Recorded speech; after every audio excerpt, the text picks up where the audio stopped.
The proceedings of the Board of Montezuma County Commissioners for the April 28th, 2020 meeting. All those in favor? Aye. Aye. Aye.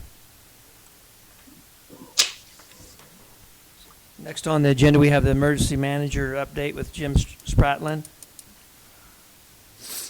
Good morning, Jim. Good morning, Jim. Morning. Morning, Commissioner. Morning, County Administrator. Good morning. There you go. This work? Yep. You got it. You got it. Outstanding.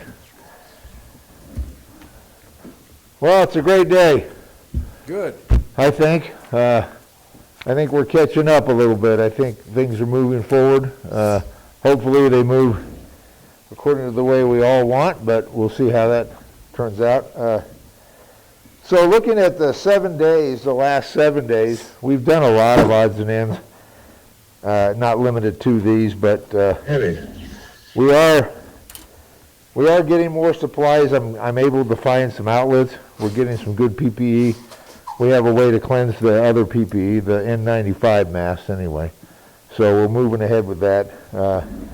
You have a report in front of you. I'm not going to read everything on it, but we are building a system to try to identify our special needs population. That's good for the wildland fires, floods, everything else that we have. So moving forward with that. We are doing a long-term recovery planning piece. We're assisting the businesses in recovery, working with donations and distribution of products. We are still compiling a lot of data into some usable format that makes somewhat sense, doing contact tracing for any current cases. And we did finalize our plan for non-congregate sheltering. It was approved by the state, so I'm just waiting on a signature from the state basically, but we've signed the contract, so we're good to go for anybody that, doesn't need the hospital care, but they definitely need a place to go. So we got that set up. And then we built another incident support plan for the next 7 days. Basically, everything's at normal opera's. Hey, Jim, let me interrupt. Yes, sir. What do you have for these non-congregate shelters? What do you have lined up for them? Where's that going to be? They're a hotel in town. We're trying to, we got a hotel in town. Yeah. We got an agreement with them. We looked at all the other hotels. There's several of them that gave us that opportunity to do that. So we picked one that was probably a little bit cheaper than most. Mm-hmm. Kind of did our own little quick RFP, you might say. Yeah. So we picked that. We came up with a plan. We submitted it. They had, the state had their paperwork, so we had to make sure their paperwork was in order. So I ran that through John Baxter, and we got all that signed and committed. So we do have someone in there right now. How many rooms? Up to, I think this one will allow us up to 60 rooms. Yeah. And we can make that even more if we What's the rate? What rate did the hotel give you for the rooms? I think it was 45 a night. That's right. It's 45. One thing, sorry to interrupt you, Jim. No, sure. So one thing that we did unique, I think different from the state, is it looked like all of the state contracts were requiring a pretty large lump sum monthly payment to essentially rent a hotel. Right. What we did is we changed it to a per room basis. I don't think that there's a lot of people, if any, in our local hotels right now, but for this hotel, we're going to be charged $45 per room per day. We're not paying a huge lump sum monthly. And how many rooms did you say it was? 60. Up to. 60. Up to 60. 60. We're only using 2 currently. So Up we to pay 60. just when somebody's in it, or we pay for the room where they're... Nope, just when somebody's in it, which Somebody's in it. I didn't know if we were going to be able to swing that with the state because their contracts all had monthly rentals, and I changed it. And if it got approved, that's great. That's the first I'm hearing it. Yep. So it's, if we needed all 60, it is available, but right now it's just Right. what we have in there. Okay. That's our backup contingency if something did occur. So these rooms are for people that don't need hospitalization but need a place to stay or recuperate, or what? Tell me how this is set up. So it's kind of an interesting setup. We've had the hospital and CDPHE, of course, Health Department, but the hospital is, they put together a Tier 1, which is, critical care, Tier 2 at the hospital. All the way up to 4. Right, and then 3 and 4. Well, at one point they said, go for it. Go find your 3s and 4s. Then they said, well, let's hold off on that right now. Let the hospitals work on that. And we needed, we said, well, we need a place to put somebody if they're sick, but they don't need hospitalization. They don't want to go home. We've got to separate them from their family. It's almost similar to our public safety people where they have a different motel they go to. But this one is more of, they can have the hospital staff check on them at this non-congregant shelter, but it's mainly meant for just a sheltering in place for somebody who has the virus and they're not at the point of having to see a doctor or having to go to a hospital. So that's kind of where we put them so that they're not infecting the rest of the community. We'll quarantine for 14 to whatever days that, is recommended. Did that answer your? I think so, yeah. Okay.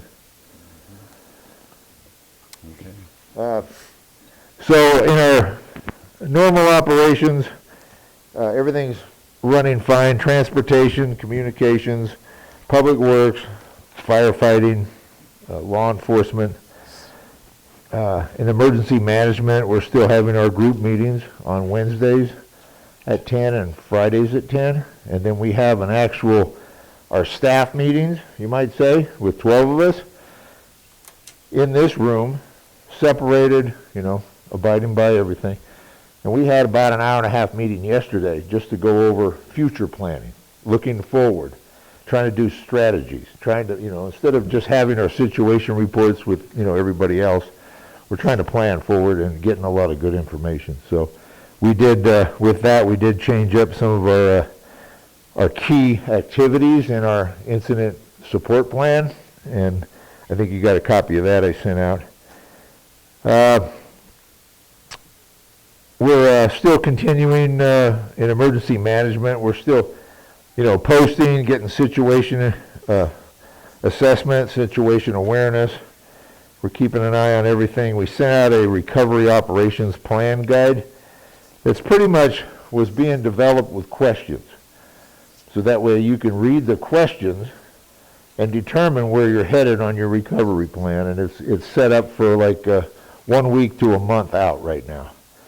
We also have a future one coming that's going to be out to 6 months. So we're going to work on that as well. Mass care, human services, housing. We just talked about the shelter. And then, of course, Fort Lewis College is designated as a Tier 3 alternate site for our area.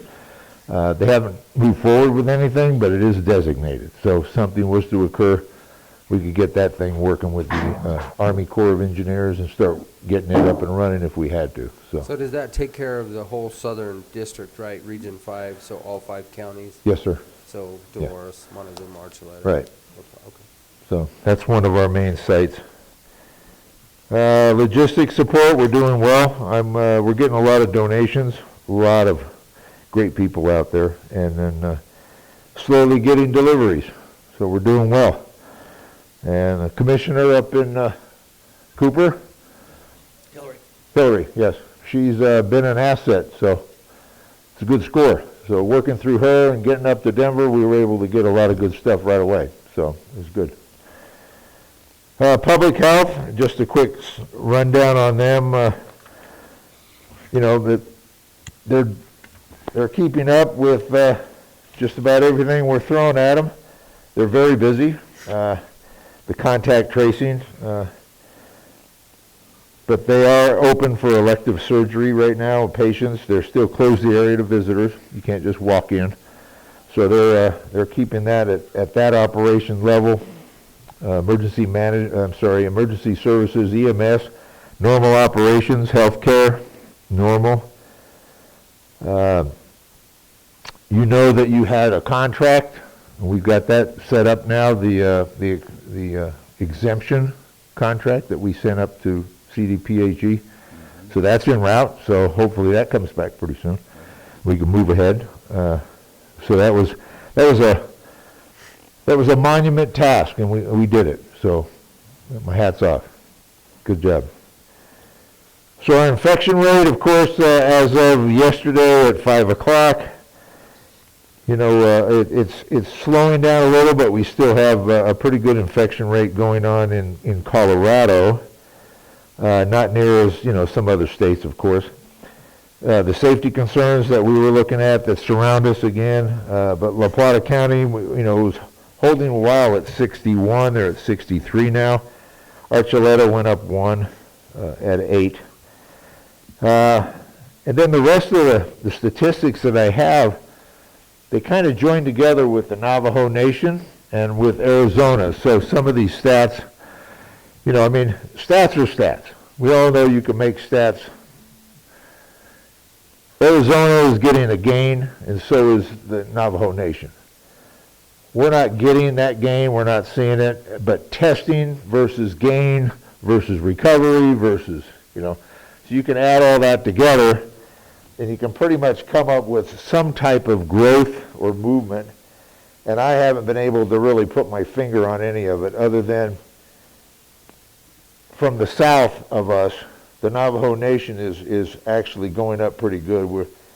We have 73 deaths now, and at 2,373 infected. So that's pretty high.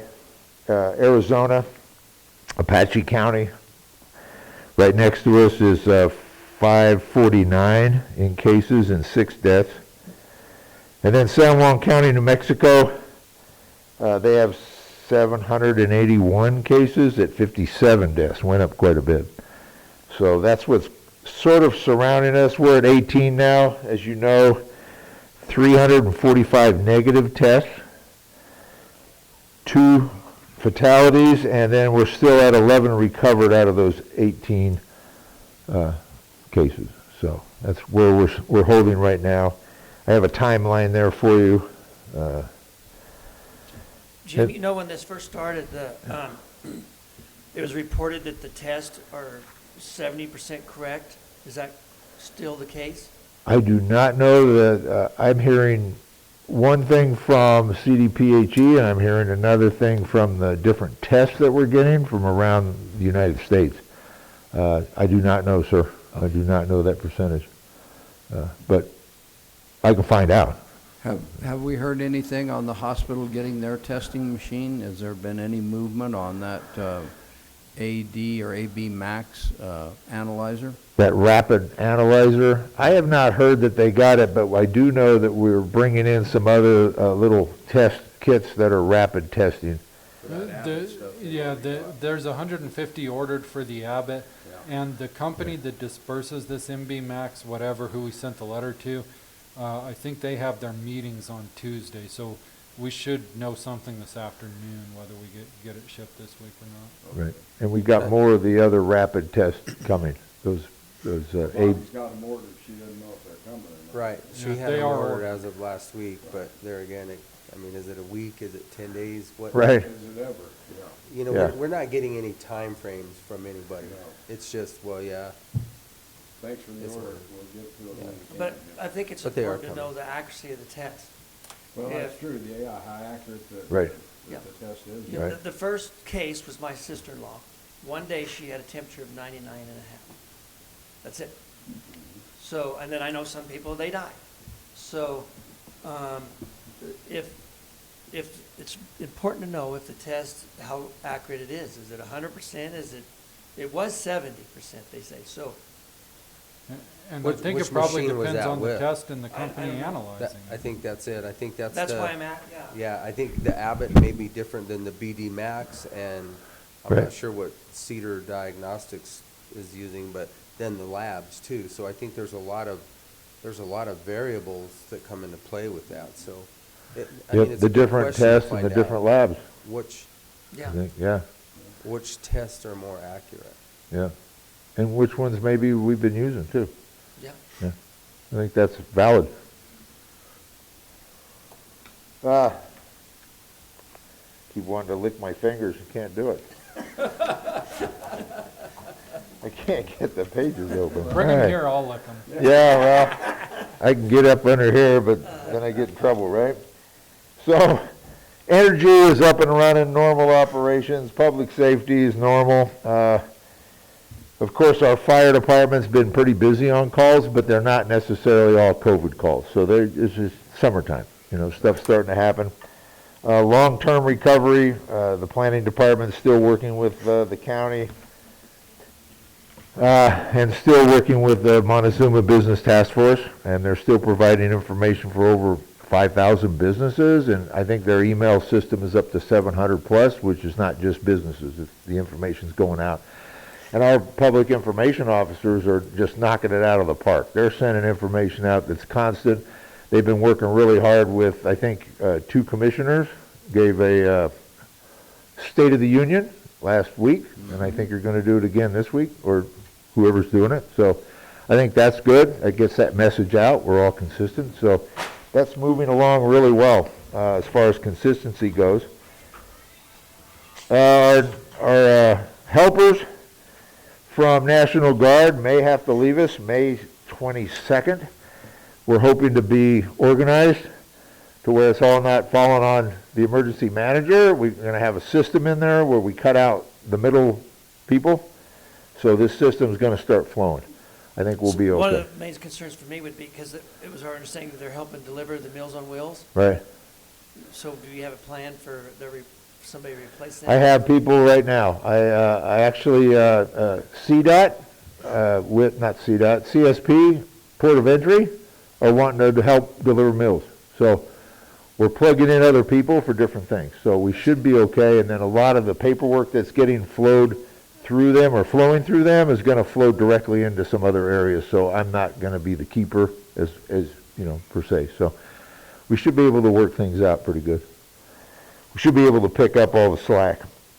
And if not, they're talking about, funding like anybody else, but they're talking about, if we still need help, we can put the order in and get some more. So we should be working pretty good there. So the best I can guesstimate, our actual cost by the county so far is about $101,270, somewhere in that range. And we have a breakdown of that we're going to be putting together. I'm sure you'll see a copy of that. And again, the only concerns we have, we've had 2 deaths in our county. That's 2 more than I'd really like. Thank God it's staying at that area. And then high impact on media coverage is the other issue that we're making sure we're keeping track of. Those are kind of the key things. And the community, I think, is accepting that, and they're seeing that, and they know where to go to get that now. And of course, when something happens, the first thing they're going to do is get a hold of you 3, right? And Shaq. And that's the way it works. So when you get something, let us know, and then we can saturate the market with information out to those people, whatever you need. So it seems to be working pretty good. So we're happy with that. And that's the quick overview. Any questions? Commissioners? I've asked all of mine. Things are well in hand and things are staying at a nice, low, slow, very manageable pace, so that's good. I think that's an excellent statement. It's now a manageable pace right now. So we want to keep it there and then drop it a little lower. And see it reduce, yep. Yep. Amen. Yep. All right, well, thank you, Thanks, Jim. Jim. Good. Thank you, gentlemen. Appreciate it. Next on the agenda, we have the planning department. We have Mr. Haley, our planning director here.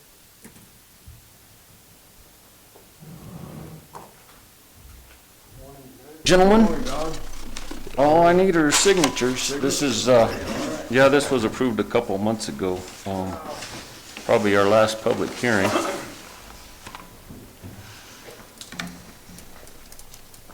Here.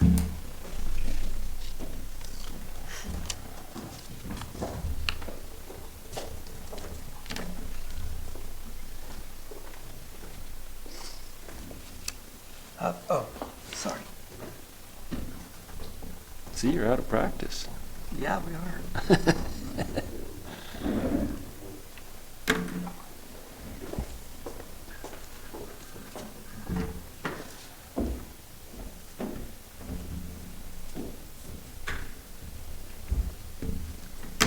Thank you.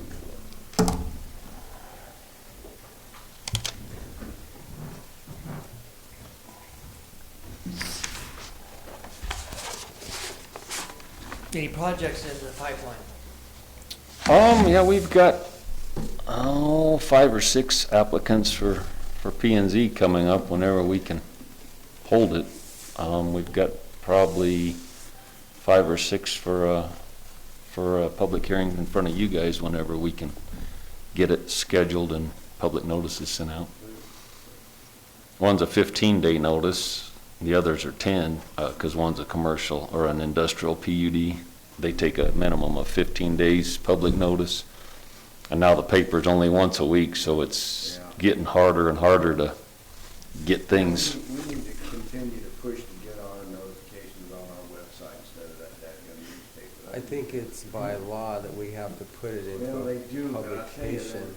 there's been some pressure put on the state to use it. I know those lobbyists for the dadgum news media, the newspapers have kept it pretty well snuffed out, but I'll tell you, it's getting to the point that these newspapers they aren't getting the job done for a lot of things, and I think we still need to push to get that where we can do our advertising and all that on our website. So does that apply, I mean, because I realize that that's in print, and I agree with what you're saying, but everything is going to a digital world. So when they, in 6 months, say we're not going to print anymore, it's all gonna be online, are we still compliant? That's a Mr. Baxter question. I'm going to say that the way the statute's written right now, we're not compliant. We'd have to then go to the next closest geographical newspaper to publish. Right now, I think and I hope we publish it, we pay the newspaper as little as possible, because there are some things we can get away with just doing electronically, but the statute's archaic. It needs to be changed, and we're supposed to be publishing on paper for certain things. And so if in fact the Cortez Journal says we're going to go all electronic, then if the statute doesn't change, hopefully it would change. But if it doesn't change, then we're going to what? I don't know whether it's something in Farmington, or that sounds ridiculous. That's out of state. I mean, maybe it's the Durango Herald. I don't know. But the way the statute's written, no, we have to do it on paper. It's stupid. So, I have another question then. With the only other papers around, if they comply with that statute, like I think the Dove Creek Press or the Durango Herald. What about the Free Press? But that's once a month, so that one, yeah, that one. Yeah, those don't work with the statute. Okay. So, time will tell, I guess. Well, It just seems that that's direct. I mean, we went from 3 to 2, 2 to 1. It just seems like that is the direction that it's all headed. The statute's behind the times, but the newspaper lobby, it was strong enough. I think last time there was a push in the legislature to get the statute changed. They lobbied enough to not get it changed, and so we still have this statute that doesn't make sense and costs us money. yeah. Okay. Okay. All right. Thank you, Don. We Thank you. appreciate it. We have a liquor license renewals. Bubba's and Echo Basin. Jerry Fitzgerald's here. Morning, Jerry. Good morning. Morning, Jerry. So I do have Bubba's LLC at 18806 Highway 491 Lewis for renewal. And I do have the letter from the sheriff's office where they didn't have any violations. And the same thing with Echo Basin at 43747 Road Mancus. They didn't put the road number. And a letter saying that they didn't find any violations with them either. Could you hand those to Commissioner Ortell? Thank you, Jerry. I would like to move that we approve the retail liquor or fermented malt beverage license renewal application for Bubba's LLC at 18806 Highway 491. and for the Echo Basin LLC located at rural Mancos, Colorado. We don't have the road number on there. I think it was 43747. Just didn't have the road number. Oh, Yeah, it needs a road number on there. I'll I have think to it's put like that on road there. 43 or something like that, but I'm not second. Motion and a second to approve the liquor license renewal for Bubba's LLC, P.O. Box 25, Lewis, Colorado, as well as a liquor license renewal for Echo Basin Ranch located at 43747 Road Mancos. All those in favor? Aye. Aye. Aye. All right, next on the agenda, we have the road department. Rob Englehart, the road supervisor. How you doing, Rob? Good. Good morning. How are you guys? Good morning, Rob. Good morning, Rob. Thank you. Good to see you. You too. I guess we'll start with our schedule this morning. Cortez District last week was working on Road Nancy and Mary, getting them ready for paving and chip seal. We had a couple of low spots that we fixed that were bad, so we ground them out. And then on Mary, Road N, there was actually a low spot that we wanted to build up and get it where it would drain better. So we got that gravel hauled in. Then we spent a couple of days fixing soft spots out there on that chip seal that we ground up on in. Yeah, I think there was 9 spots that have came to the surface that we dug up and replaced with good gravel. So we're continuing to monitor that as we go along. I know it's a process, and I'm sure there's a lot of people that are frustrated with it a little bit, but it is driving pretty good considering it does have mag on it. It's not dusty, and it's just the nature of the beast. But it hasn't come apart on us like it has on some of the other roads, so we're fortunate in that. So in the meantime, while we're doing that, we also spread all the gravel on 7th Street, got that done, and we went ahead and gravelled the bicycle path area for future path.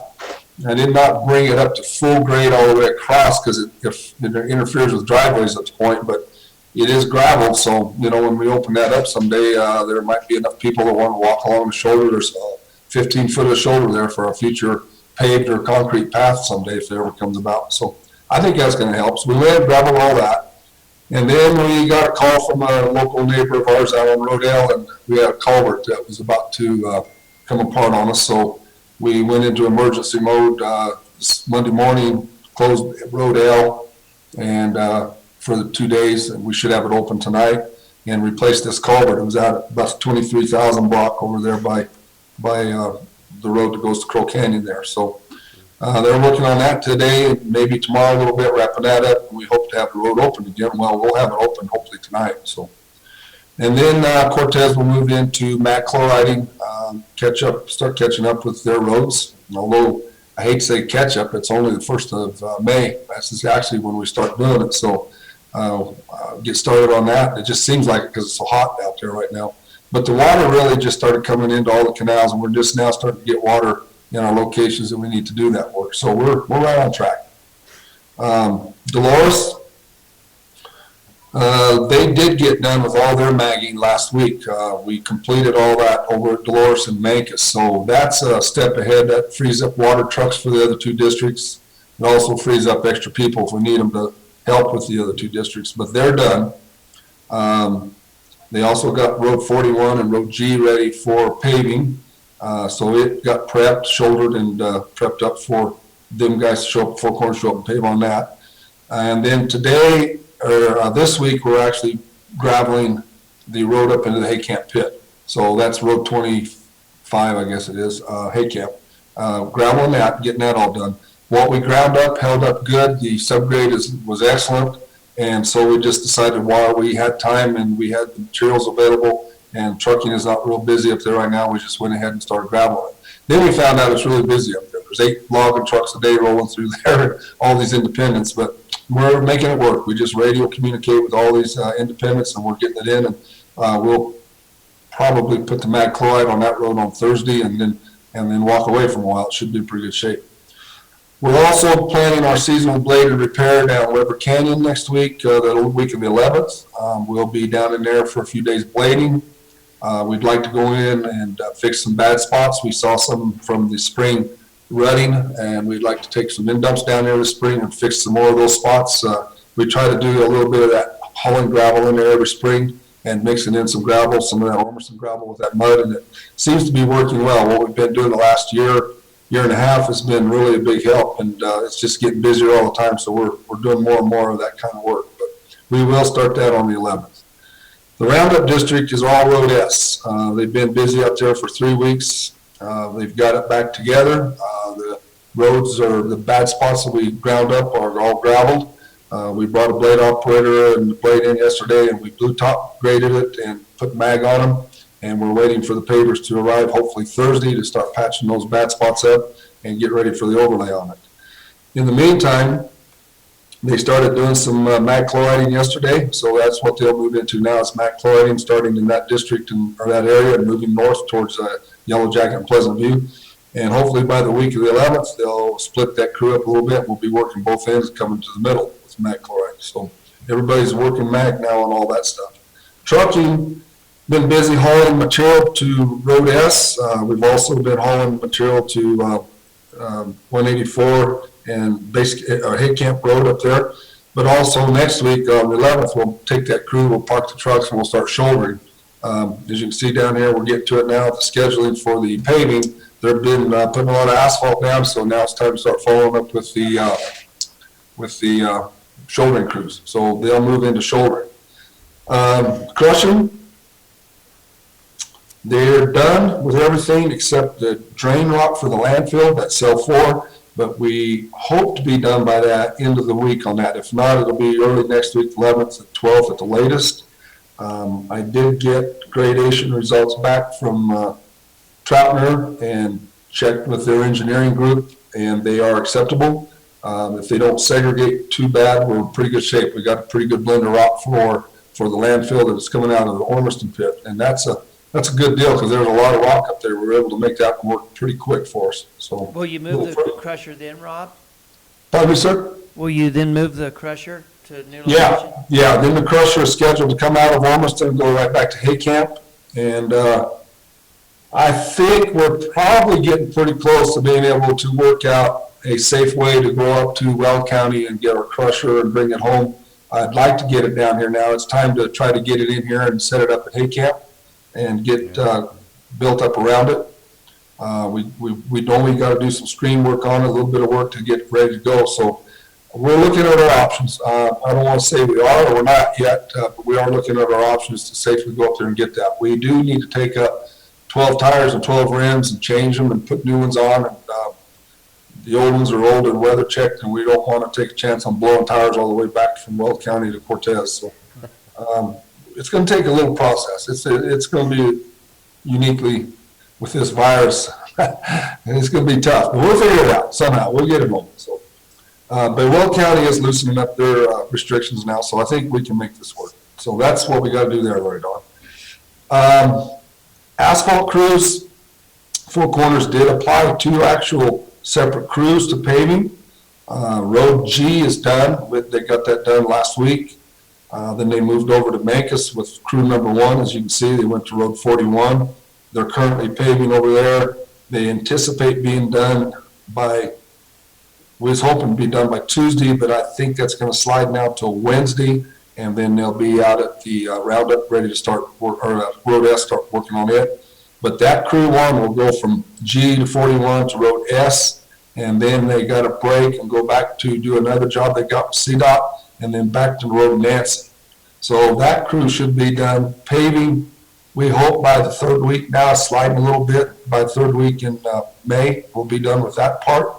The second crew with Four Corners, is done with the 7th Street extension is complete.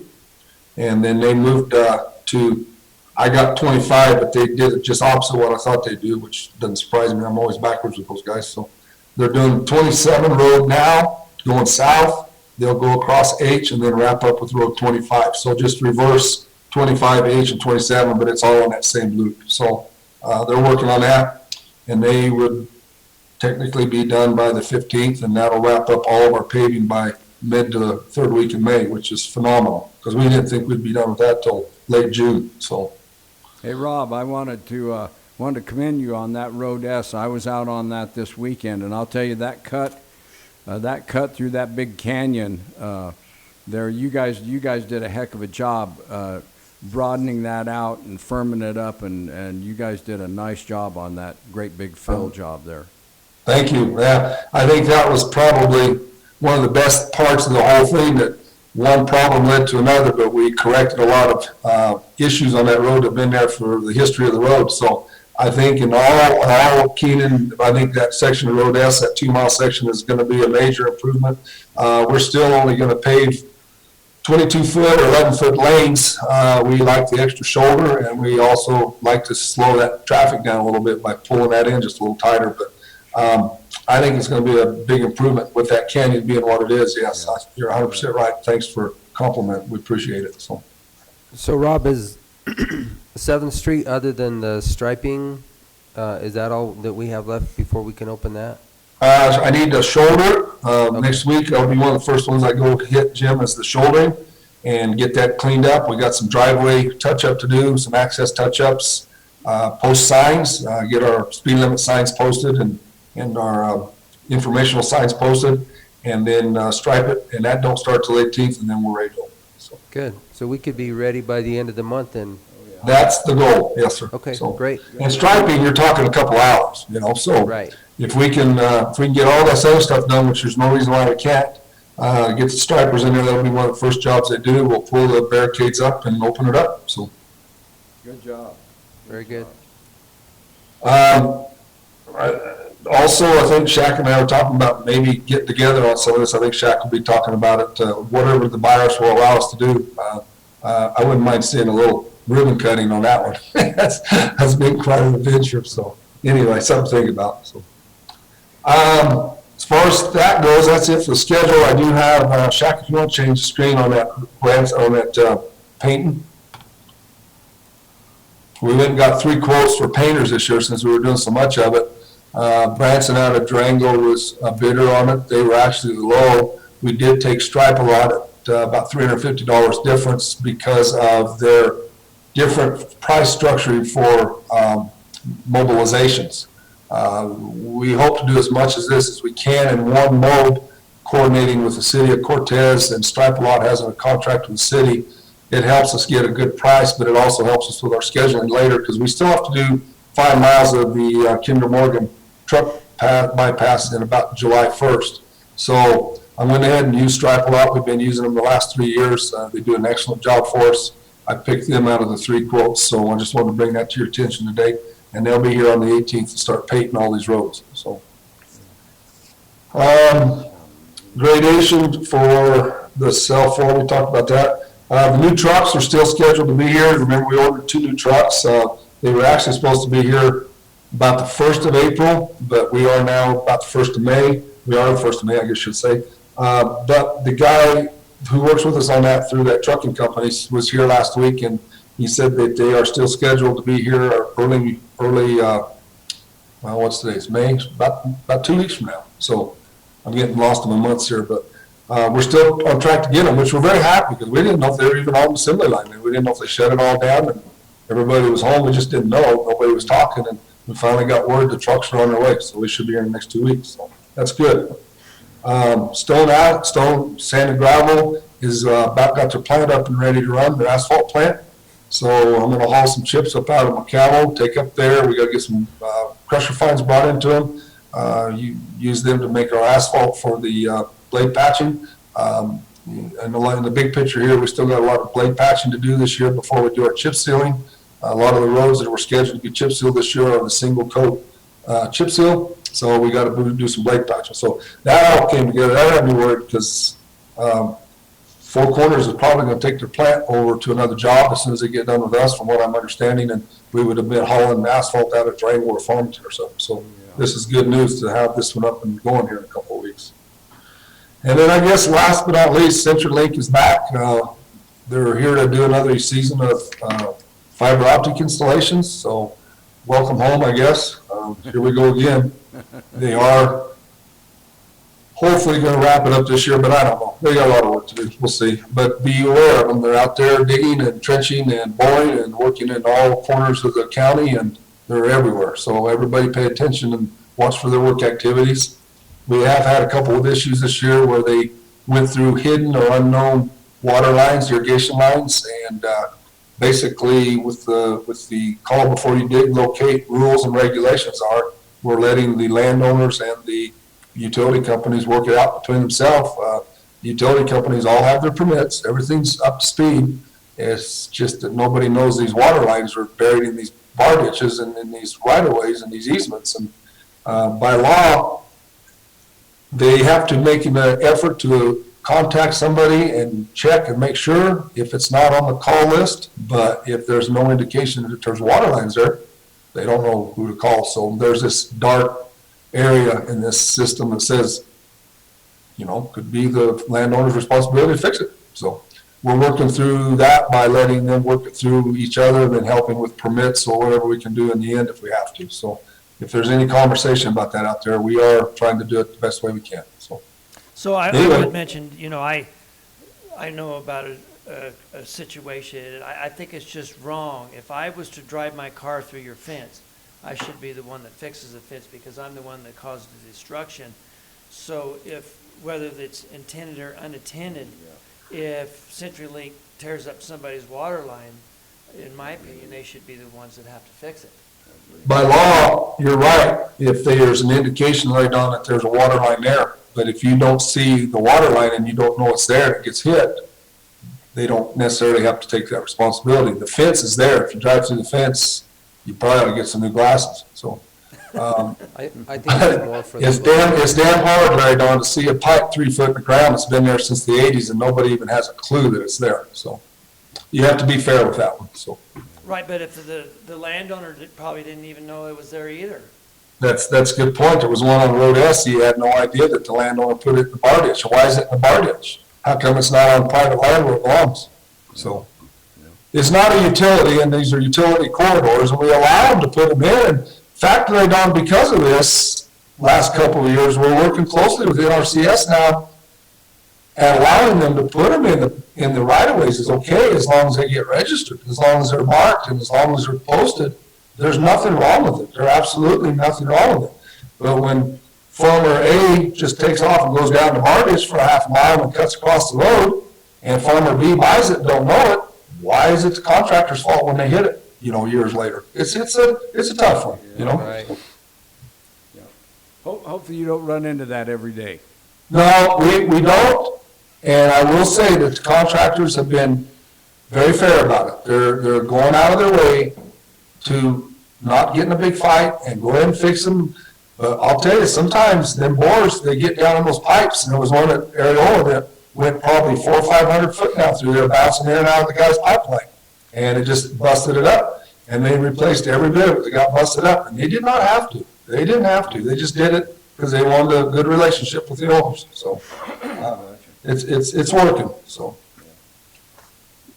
I got a question for you, Rob. Do you still have your college students coming to fix potholes? I've got high school kids and some going to college this year. 2 of them are back now, and there'll be 2 more coming in about a week. So So they're fixing potholes now. yes, sir. Great. Which road are you worried about? It'll probably be one of the last ones. No, actually, if you tell me, I'll bump up the schedule. So Well, that's all right. if I was to say that, then I would take away from somebody else. So just, Yeah, okay, I understand. We're going around. We took care of a lot of them last week. They got here last week, and they're working a bunch over in Mancus this week. So we're trying to get back out and get caught up, and then make another round when another crew gets here, just to make sure we didn't miss it. So That's good. okay, that's about all I got. So Any questions, commissioners? Good Thank job. you, Rob, for the schedule you sent to me on that County Road M. For those people out there, I did get that to them. I do appreciate that. yeah. Thanks for asking, Jimmy. That's good stuff. If you guys ask, if you got something out there, just let me know, and I'll put something together for you, because at least they don't know. We try our best to inform, but we can't tell everybody. So it's good that they ask, and I'm glad to help. So good. So Thank you. All right, thank you. Thanks, Rob. all right, guys. See Keep ya. going, buddy. You got good weather. You got the weather. I hate to see it this dry, but you got weather to stay at it. Yeah, that's one good thing. It could be raining, which we all need, but it sure doesn't help the construction when it does. So, well, we're happy to have what we're getting here. So, All All right, thank you. Let's go to the landfill with Mel Jarman. How you doing today, Mel? Good, how are you guys? Good, Mel. Good. So it looks like Shaq's got the budget up there first. So one of the things I want to point out to you, on the very first page, about midway down, it says miscellaneous soils. Y'all see that? Yep. Yeah, we do see it. Okay, in the white column in March, it says 2,104.91. That is an amount that I had budgeted for each month for the year. That was based on Kinder Morgan drilling 7 wells, which is now not going to happen. Understood.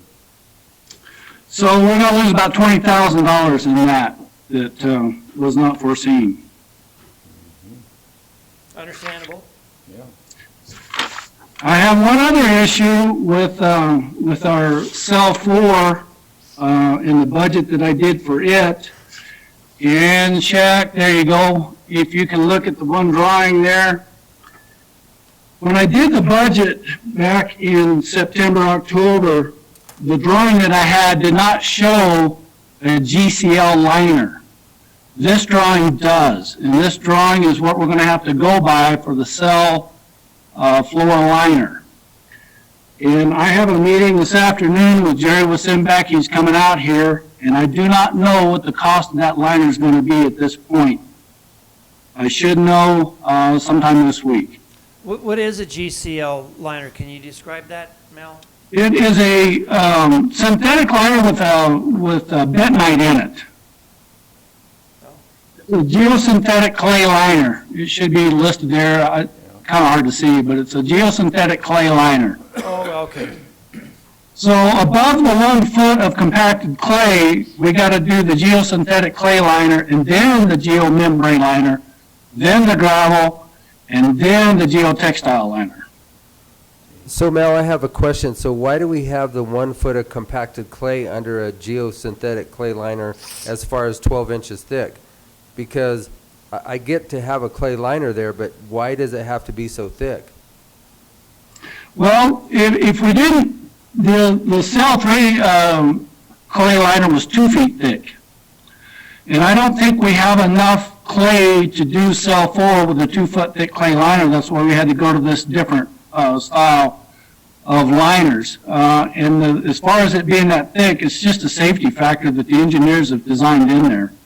Correct, but the bentonite liner is to seal any leakage from up above, correct? It is, and you gotta understand, once we put, after the geosynthetic clay liner, there's gonna be a 60 mil geomembrane liner on that, and that's the liner that the gravel's gonna be going on, and we'll be driving trucks across that with gravel.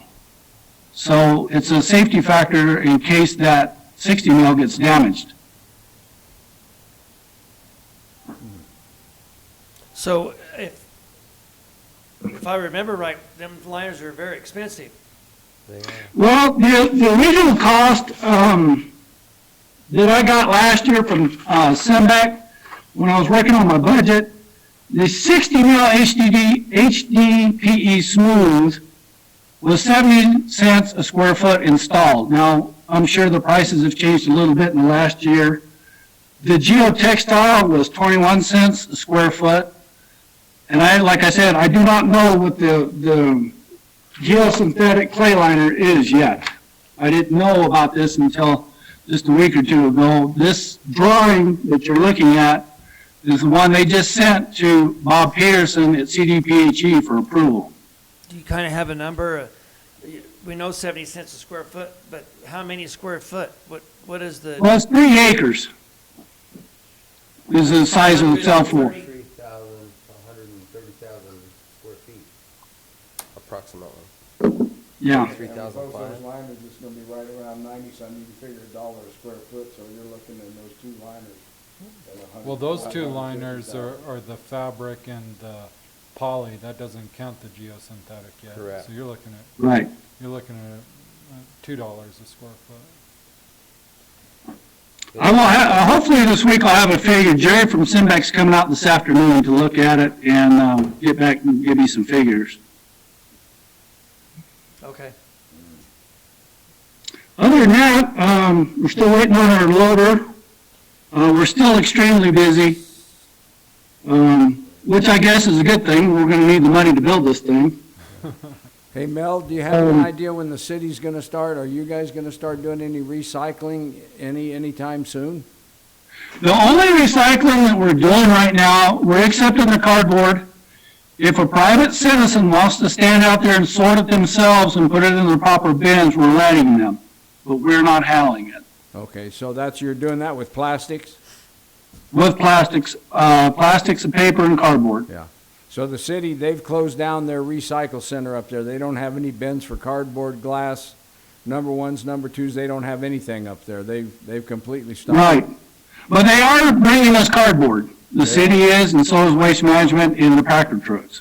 Okay. Actually, I think I just read something that they were gonna reopen, not plastics, but the cardboard. So I got a question. This isn't the loader that we were talking about in December, is it?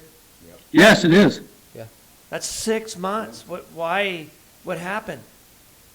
Well, we lost our build spot because it went out for rebid, and because of coronavirus, I don't know what's going on. I sent a message to Bill Waters at Wagner yesterday afternoon. I haven't heard back yet, but he says it's caused a lot of problems at their factory, apparently. So some are building and some aren't. We should have, we Some are screwed up building and management some aren't. here. We should have that loader. We should have went through with the deal in December. Oh, dang it. Talk Yeah. about It's all right. I mean, we're getting by. I mean, we're not bailing much. We have another loader, and we're using it. It's just not near as convenient. We did send out our very first loads of number ones, or number two naturals and number two colored plastics. And Chuck, if you could go back to the budget on the second page, you can see those figures there. You'll see number two natural sales and number two colored sales. We were able to split that semi with, and make a full load with mixed plastics on that, and that was the money we received from that. Yeah, good, you got something. So in 4 years, that was the first time we shipped number twos. Really? Yes. Which are all colored. Well, no, the naturals are the milk jugs and the colored are like your laundry jugs and stuff like that. Okay. Did that clean out your whole inventory, Mel? Did that take all of your number twos out? It did pretty much. The number two naturals were sun rotted somewhat, so they discounted our check on that a little bit. And so now we are using the old shed over there on the Cortez Sanitation's property over there to store our plastics in so they don't get sun rotted anymore, so we don't have this issue in the future. Mm-hmm. That's not a very big building either. Pretty small. Yeah, it's a small building. Anything else, Mel? I think that's it, gentlemen. Well, thank you for making our day. And any other questions, Commissioners? No, just keep us up to speed as far as that new liner that we're gonna have to look at and what that cost is gonna be, because that's obviously not something that you calculated in your budget. No, it wasn't in the original plans, and so I didn't know. One other thing I want to point out, we're very close to our subgrade and excavation, and Rob is lending Kim down here to help us again. I think Kim's going to be here Monday, the 11th, to really get with us. We should be getting extremely close with Kim's help. So I fully intend to try and get this thing put in June. So, And while we're talking about the subgrade for the liner, Mel, just so everybody out in YouTube land understands, even when you carve out the subgrade and then you put a foot of recompacted clay in there and then put that bentonite clay liner and then the plastic liner and then 6 inches of gravel and then the felt liner, even under that, at the north end of that cell, if I'm not mistaken, is about 20 foot of clay before your groundwater, and by the time you get to the south end, it's almost 30 foot to groundwater, isn't it? Correct. The only real problem is there's a vein of rock that goes right through the middle of that. Yeah. That's caused a lot of the issue, but that is correct, Sean. Thank you, Mel. Have a good day. You too. All right, we have the Fairgrounds, Justin McGuire. Justin, good morning. How are you? Morning, I'm good. How are you guys? We're doing good. Well, thank you. Good. Well, out here, of course, everything's kind of been put on hold for a while. So as you can see, our attendance and income are a lot lower than what they have been in past years to this date. We're only at 4,635 people. Income's kind of short of normal. I know the last time you guys had a report from out here was probably the beginning of February. So since then, hunter education courses we had the 4 States Junior Rodeo back in the last part of February.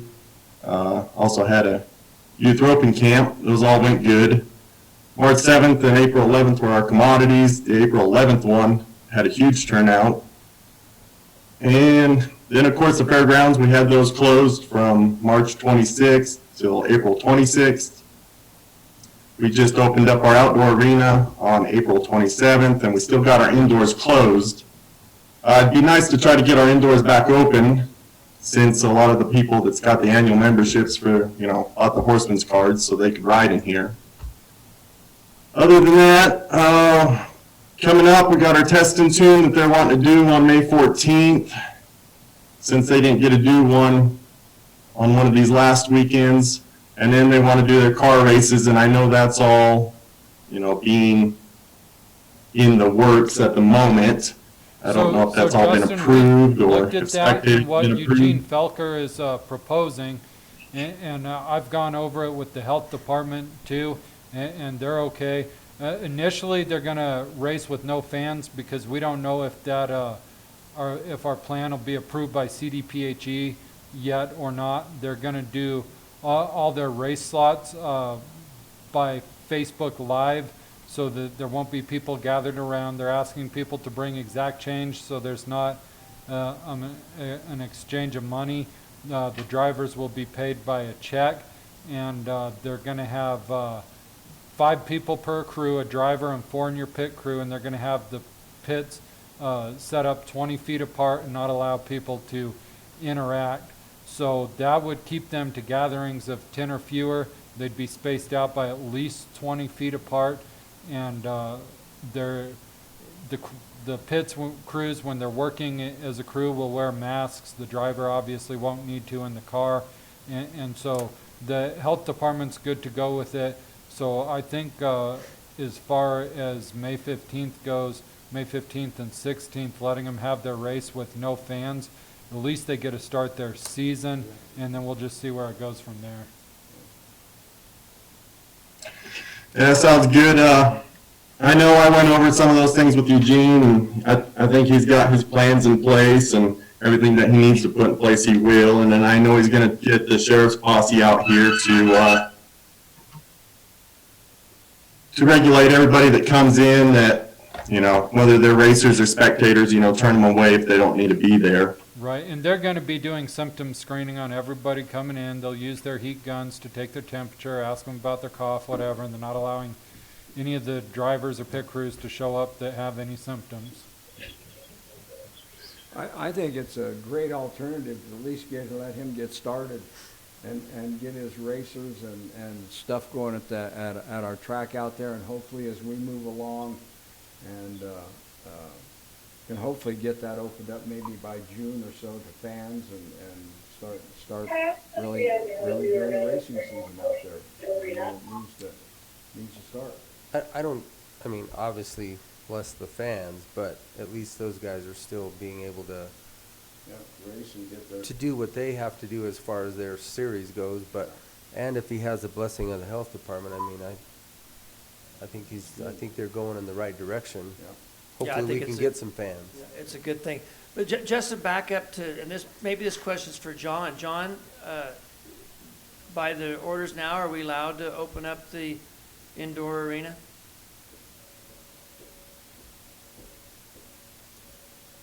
Okay, you're muted, John. Yep, sorry about that. It depends on how, what kind of restrictions, kind of social distancing you do there, those types of things. And so, yeah, I think you're allowed to open it, but I think the usage of it's going to be pretty limited. Can you comment on that, Justin? Well, I know we got all our precautions in place for the indoor. I mean, we got our sanitation, we have all the postage just staying 6 feet apart. Normally, you know, we don't have very many people in here anyways. We only have a handful of people that maybe use the arena. And even when they do, you know, they're already kind of practicing their social distancing. So it's almost as normal, you know, as can be. But yes, we're strict on, you know, all the precautions as far as, you know, keeping everybody in a safe manner. And we got hand sanitizers up if they want to use them, things like that.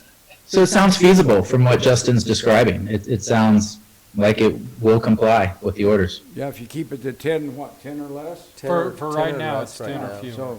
So I think that makes sense to me, as long as Justin can monitor that and keep them 10 or less and let them use that indoor arena. They paid for it.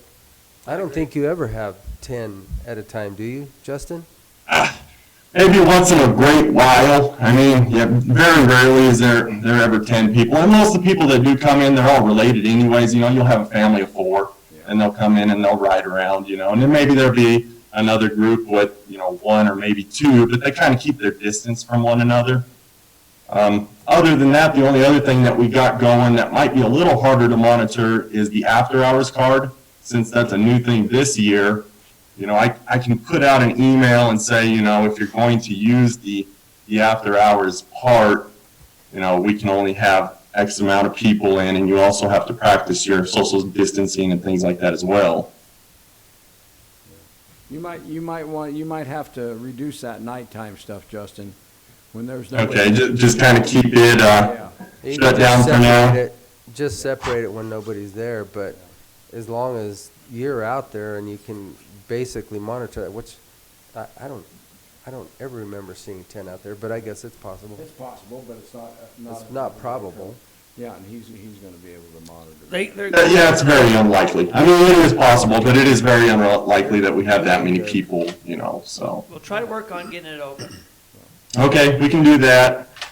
With that being said, and I know the car races was kind of a thing to kind of go down this track, we do have some of those other small events that might want to do something. Like, for example, we have someone that wants to do a barrel race. Now, if they can run guidelines, you know, kind of like the car races where they don't have spectators, or maybe they only allow 10 people in the arena, or, you know, things that they can prove, you know, if they're handing out awards or money or things like that, that they can, you know, keep everybody safe. Is that a possibility for them to look into something like that? Justin, I'd say let's look at their plans and try to work with them to try to get as many people to be able to do as much as they can. So Yeah, let's work with their plans and make it feasible. Right, submit their plan just like the racetrack did, and, or the organizer of the racetrack. I mean, as long as their plan is submitted, You know, then it can be reviewed and move forward at that time. Okay. Sounds good. We'll do that then. I know there are a couple that want to maybe try to do that since, you know, the car races was kind of leaning down that. So that would work great.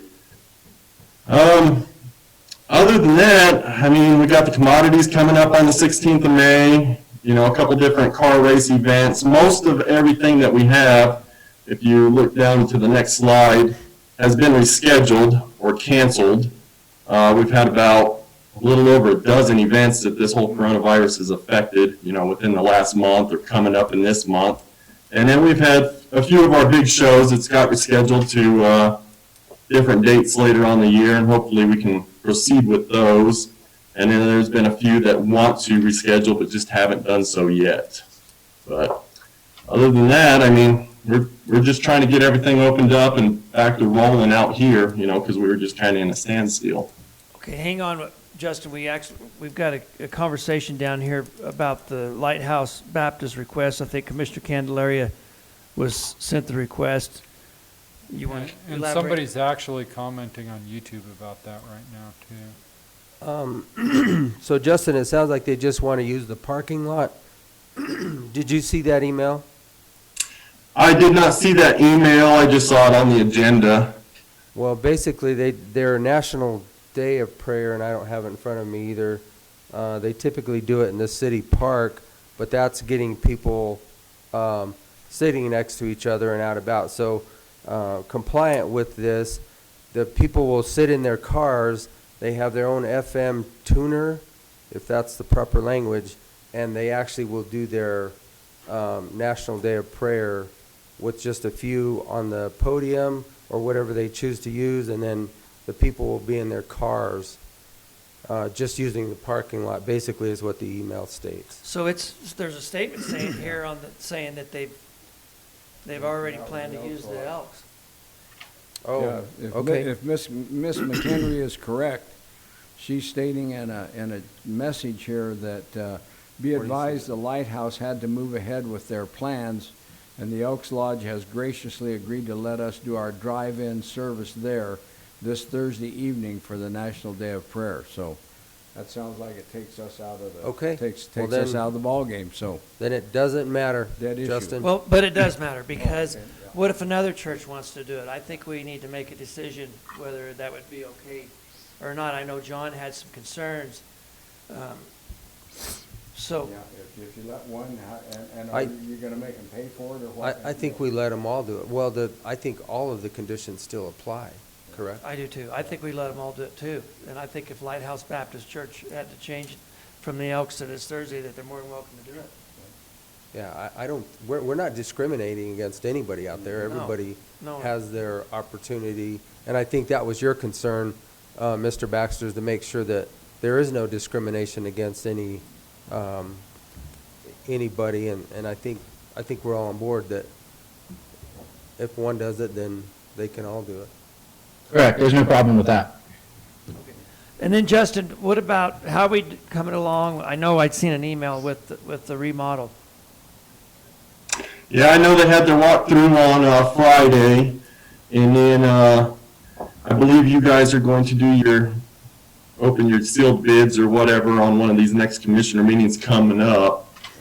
The bids are due by the 15th. Okay. And then I Yeah. think we just had to make some decisions based on the walkthrough questions is what was there, was what the email that I read. Okay. But, so it sounds like on the 15th, we'll be able to, Well, that's when the bids are due, so then the next I Tuesday. think, yeah, they'll review them, The and 15th, then yeah, we'll get so them. that'll be the 15th.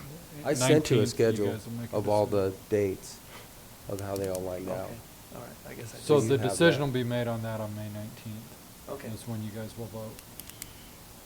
all right. Any other questions, commissioners, for Justin? I have none. Thank you, Justin. Thanks for stepping All up. right, perfect, thank you guys. Yeah, thanks for Thank stepping you. up and managing things in the interim stages of not having a lead man out there. You're doing a good job. Thank you. Thank you, trying our best. Attaboy. Thanks, Justin. All right, thank you. Then I guess that would go to the county attorney report. So, John? Sorry. Our PAX lawsuit, the one on Weber Canyon Road, they apparently have more new attorneys that we're meeting with today. It's a law firm in Denver called, let me see if I can find it, Bryan Cave, Layton and Paisner. They seem to be a pretty big law firm and, have lots of different offices, international. I don't know the explanation for that, why they keep adding attorneys, but if you recall, they started with one attorney in Durango, added another one around the time we had mediation last summer, and now there's another law firm involved. So we're meeting with them today with the new lawyers on the case. The other ones have not got off. And it seems to go in phases of who handles what, and so I don't know who we're going to be dealing with in the long term. Our Walmart case at it's at the BAA, and not at the BAA, it's at the district court. They have requested, I think I informed you already, to join a bunch of counties together into one court on the Front Range. We objected to that. It's actually set for a hearing in front of the Supreme Court that it's going to, I can't really envision how it's going to happen because there's 50 counties or so, but we're all supposed to appear by phone to discuss that, whether or not it's going to get joined or not. Like I said, we objected to that. We want to keep ours separate in Montezuma County. Let me see what else is going on. I did meet last week with a representative from Senator Gardner's office from Washington, D.C., also from Congressman Tipton's office, and then separately, just because the scheduling didn't work out, I met with John Whitney from Bennett's office. And the guy from Gardner's office seemed to have a lot of experience working with the FCC. He wasn't optimistic that this was going to be fast-tracked. He thought we were going to have to submit a lot more evidence and data, and that the way it's postured right now, which I think was our hope, was that because of COVID-19, we'd submit it and it would get fast-tracked. I can just tell you he wasn't optimistic about that. I don't know what kind of political clout there is from the senators and Congress people. If they can help fast track it, great. If not, we probably in the near future ought to discuss how much effort we want to put into it and money and time, because it will take that. I think it looks like at this point that we're not just going to get it. Another factor that you all know is that Montezuma County does get Denver channels with an antenna, which is different than La Plata County. It's a factor that the FCC considers, but it's not determinative. I still think if we push our petition and follow all the guidelines to a T, we will eventually get approved for it and get it. It's just a question of how much time, effort, money we want to put into it. Let me see what else happened. I met with, I thought that Keenan Lovett in that special improvement district was going to be on the agenda today. I guess it's not. I did meet with him and have a pretty lengthy, in-depth discussion about it. What's the status of that, Shaq? Did that just get calendared for a different day? I haven't had anybody reach back out to me. I know there was going to be some more homework and stuff involved, and nobody's reached out to me. Okay, so I guess the ball's in their court. They'll let you know if they want to move forward or do anything. I think that's it. Do you guys have any questions, thoughts, concerns? Any questions, commissioners? I have none. Thank you, John. Have a good day. Yep. We have the Natural Resources Planning and Public Lands Report. James doesn't have anything to report, but at the request of the board, James, is there a way that you could write a letter, we could get Shaq to sign it for the regional director of the forest to open up McPhee Lake? So Can you come to the mic so people in YouTube land can hear you? They're still the last, I don't know who it came from. Is it still the end of this month? Is that where they postponed it, or? Yeah, and so the thing is that 7th? there's other lakes that are opening up. They're working on plans to open up Blue Right. Mesa, which is the largest lake. McPhee is the second largest lake in Colorado. And so if they can do it in Blue Mesa, then they can do it in Montezuma County for McPhee Reservoir. And according to the email that we received from Derek Padilla, the decision is made by the regional director, which would be up there in Denver. I cannot remember their name now, but if you could write a letter, and is there a way that, because we need to get this letter to these. So if you direct us to write a letter, we can just have Shaq sign it, and as soon as we get the letter, we'll just send it. Yeah, there's a gentleman by the name, and you know what? I'm hoping he's watching today. If not, I'll reach out. But he's a high school senior in Cortez by the name of Caleb. Gosh, dang, I can't remember. Just give me a second here.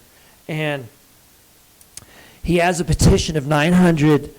Caleb Barkhurst, and he's got a petition of 913 signatures of people wanting that lake open. And this young man is the one that's been pushing to have the lake open, and he sent me 2 PDF files, so I'll get those to you. Okay, Yeah, yeah. that would get be that great. done. You know, there's no sense in a lake that's 10 miles long shouldn't be open.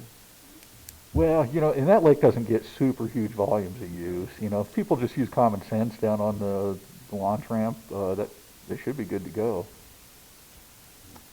All right, well, yeah, if you could get that letter, get it to the regional director.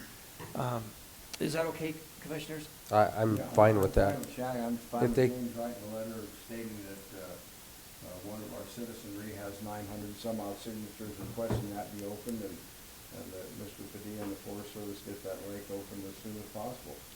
Okay. We're all paying for the ANS inspections and everything, and I think that's a yearly contract, is it not? So It sure is, we're yeah. already paying. Were they able to get all their ANS inspection certifications done for the inspectors? I think that was one of the earlier emails that came through. They were Right. trying to work through the process of, obviously through Zoom or whatever but I think they were able to achieve that. I think they were ready because- to go until this whole virus thing Yeah, hit. the virus kind of really goofed up their Yeah. schedule, but I thought he said that they did get that done. Yeah, So, Outside of that, it should be a go. yeah. Okay, I'll make that letter on behalf of the county commissioners, and we'll just get Shaq to sign it and get that right out. All right, and then I'll get you the information from Mr. Caleb Okay. about, That sounds good. for the signatures. Thank you. Right, you bet. Thanks, James. County Administrator Report, Shaq Powers. Okay, so just a couple of things. As you know, I spent most of we had our special meeting Wednesday night, and then I spent Thursday cleaning up that document. We had some internet issues Friday afternoon. We weren't able to get things emailed around the way we want, but we did send the document, got all the signatures on yesterday morning, Monday morning, and we sent it to Jill Hunsaker Ryan at CDPHE. We sent her 2 hard copies and emailed her yesterday, so CDPHE has possession of our plan. I estimate we're probably looking at 14 days to turn it around, give or take. Could you call Jill every day and ask her what the status of that is? I've tried calling Jill, is all you get is my mailbox is full and I cannot accept calls. I've got her cell number. How did you come up with 2 weeks? That's just what I'm estimating, just based on what Eagle County got and what Mesa County got. Unless there's a whole bunch of counties putting in all at once, and it's going to make it harder to review. But a lot of them are staying with the governor's orders or even going tighter. I think La Plata County is even tighter than the governor's orders. So I'm hoping 14 days-ish. So, but even if it's 15, 16, 18 days, the governor's talking about the end of June before he does anything. Right, So- we're opening up specifically restaurants is what they were saying on the Denver News last night and this morning. So they're even gonna fall under tighter restrictions if we don't get that variance from CDPHE. So, They won't last that long. We'll have to, in my opinion, we need to take They matters won't. in our own hands. it won't last that long. Yeah, I'm gonna say, I'd call Ms. Hunsaker and I'd ask her to get that done in 7 days, if she possibly can, because we can't wait 2 more weeks. I will stay on it, and I will be following up as often as I can. Send me her cell phone number, will you? I will. Okay, continue. The other thing is county departments that receive a lot of traffic. We do know that the people who are most vulnerable to this virus, not necessarily most vulnerable to catch it, but to have ill effects such as death from it, are the elderly population. So some of the departments, the clerks, assessors, treasurers, and social services are willing to do a day where in the morning, when things are the cleanest, we'll reserve that time especially for our senior population. Now, of course, they're welcome to come anytime that they want, but to, just like some of these other places are doing, have certain hours where we can kind of protect those who are most vulnerable. And that would be Wednesday mornings until 11:30. So if you, if the board gives the go-ahead on that, I'll move forward in making that happen. Sounds like a good idea. Yeah, that's fine with me. They can set aside whatever day they see. And then we Deem protect the necessary. most vulnerable population and let everybody else come the rest of the week. And of course, the seniors don't have to come Wednesday morning. They can come whenever they want, but if they do, it's gonna be especially clean, and we'll try to keep everyone else out for that. So, and then You know, that's the end of my report. unless you have any Specifically, while we're talking about that, I had a couple of phone calls on that this week too, about the vulnerable population. And I just want to remind everybody out there that, and this was specific to grocery shopping, but there are a lot of businesses here right now that you don't even have to go to the store. They'll actually deliver whatever groceries you need. So if you feel that you are in that type of a situation and don't want to even go pick it up curbside, you can actually have it delivered. You know, you can sanitize it before it ever comes into your house. So you can do it by phone call. You can get it delivered. You can pick it up curbside, and or if you want, you can obviously go inside the store. But there are a lot of options out there depending on what your age and what your vulnerability is, that you don't have to put yourself into the community if you feel unsafe. And I think that needs to be stressed, that you can have things delivered to you. There are a lot of options out there. Absolutely. All right. Commissioners report. Well, I guess that was one of the things that I wanted to say, so not to step over Shaq. Obviously, we had our meetings last week, and then with the Zoom meetings, I missed a lot of those because we were having our meetings, so I don't really have anything really to report this week. Commissioner Kell. I don't either, other than we had the meeting, Shaq referred to it last week with our public health department of the hospital, and had that meeting, and all came to agreement on asking for a special dispensation from CDPHE and giving us some parameters different than the rest of the state. We did Commissioner Candelaria and I did with our PIOs, we did a public service announcement, which I think went very well and I think was well received. We did that on, can't remember what day it was last week sometime, and it's been on our website. So that's basically all I've had going too. I don't have a report. Just out there, businesses were pulling for you. So Yeah, we're hoping we can get you guys going some way. Brycino, Navajo, Ridgeway, all open, yeah. So there's a lot of comments back and forth on the thread. If you're ready to move to public comment, I just now ask people, because they're going back and forth Yes. amongst Yeah. themselves. Okay. I said, good morning, we're getting ready to open up for public comment. If you have any statements for or questions of the commissioners, please enter them now.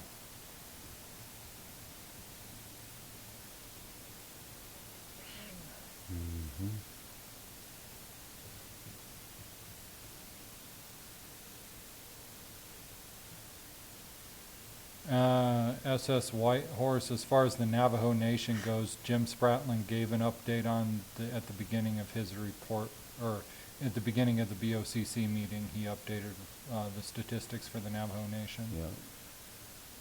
when he put delivery is limited, it's that the Toyac is not afforded the option of the groceries. They can do curbside, they still do curbside. There is still curbside. Yeah. So they can, Yeah, I've seen that at City Market, they've got about 6 parking spots there on the east end of their parking lot, where I guess you call in and order what you want them to pick out for you. You come in and park, you open up the rear end of your car, they bring it out, load it in for you, and yep. And Well, it's if we paid could get for several up orders front. if we could get several orders from Toyac at the same time, why couldn't MoCo deliver it for them? I think they have their own transportation do. system. They They have their own transportation. So they have the ability to come and get it. So there is again, there are a lot of opportunities. You don't have to come in, but you could get it combine with your own transportation and get it back. Yeah, they could use their casino shuttle. Absolutely, and they've got a few of those, so, Oh, yeah, so, several. so that is there, that availability is there. Yeah. Okay. All right, I don't see anybody entering Nobody anything else. There is something from Doc's Marina about inspections. If county is paying for inspections, the people working the station have not received pay. They are on hold, so I guess the inspectors are furloughed. But The county I don't doesn't, know, the Kurt. county doesn't pay anything for No. inspections That's on through, any lake. Through Division of Wildlife, Parks and Wildlife, and I think Bureau of Reclamation, they've got a. I think at McPhee, they all had a hand in it, right? It was, the BOR, Service. CPW, and the Forest Service. Exactly. But ultimately, isn't the person with pulling the boat in that's gonna pay for the inspection and pay for their wages? Well, I think they have to pay a fee for the inspection, but I don't know that it covers all of that or not, Okay. Shaq. I don't know that it covers there's enough don't know that there's enough inspections on a daily basis to cover their salaries, but Bureau of Reclamation, Colorado Parks and Wildlife, and the Forest Service, were the three agencies that pooled the monies to pay for those inspectors and to have those inspectors there. I don't know where he knows they've been furloughed or they've. Well, I think that if the If the lake's not open. If the lake's not open, yeah, I they're think not that doing if the, anything. if the Forest Service makes a decision to open the lake, Yeah. then Then that, they're- They end that the situation would furlough. change. Right. Yeah, I don't know. Yeah, then they'll be out there and ready. Well, seeing Shaq? nothing else. Yes, ma'am. I just wanted to ask you about the letter of intent from the Mancos Water Conservation District that was in my packet. Okay. I don't know if that's important. I just wanted to ask. Yeah, I should have brought that up during my report. I'm sorry. I did read that, but do we appoint or do anything with that, Kim? I thought that was, specific just to that Mancos Water Conservancy District. So, Shaq, you're gonna have to fill us in. So, I should have brought this up during my report. I did send it out in the packet. But Bo Hawkins is writing, he's served on the Mancos Water Conservancy District since 2010. I guess his term's up and would like to be reappointed. I guess I'm unaware that we were appointing terms to this. That's new to me, It's a so. water district, so I assume it's a district that's under the county governance as far as mill levy. It's obviously a mill funded district, so I think it's like any other district, the cemetery districts, those other districts that we're responsible for at least approving their applications for board members or people on that district. First I remember the Mancos Water Conservancy District coming before. So I think that we need to find out if we are the ones that appoint this position or not, and then take it back up. Yeah. Okay. Well, and has it been advertised too? I mean, just like the cemetery districts, we advertise those, so. I don't know if that it's been advertised for that there's a vacancy or somebody's term limit. Not by me, it hasn't been. Well, So- there again, as a commissioner for 7 years, I don't remember us doing that. That doesn't mean that we don't, but to move forward with that, we need to find out. Sure. Are we the ones that appoint or not? And if we do, then it needs to be advertised. Just like we do the other ones. Yeah. Gentlemen, I can look at my list here in just a second and let you know. Oh, okay. Thanks, Kim. So you have a list of everybody that we appoint? Yes, sir. I do not see them on our list. I didn't think so. Where's that list from, Ken? This was one that the previous administrator had created. Okay, I mean, we ought to just scour the historical minutes and resolutions, and I can do that as well, just to see, because I've got the same question. All right, we'd be very Let us know grateful what for you that. find. Then we can move forward at that point in time. Verification's a great idea. Or we just appoint them. Maybe we should say no.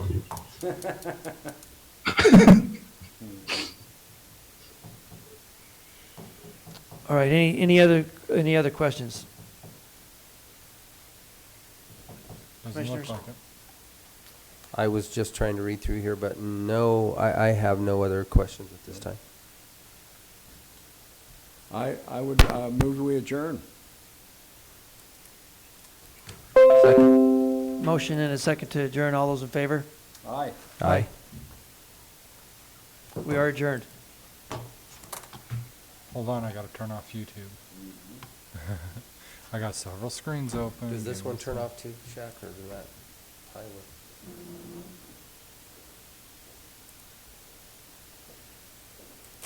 Does that tie with everything else?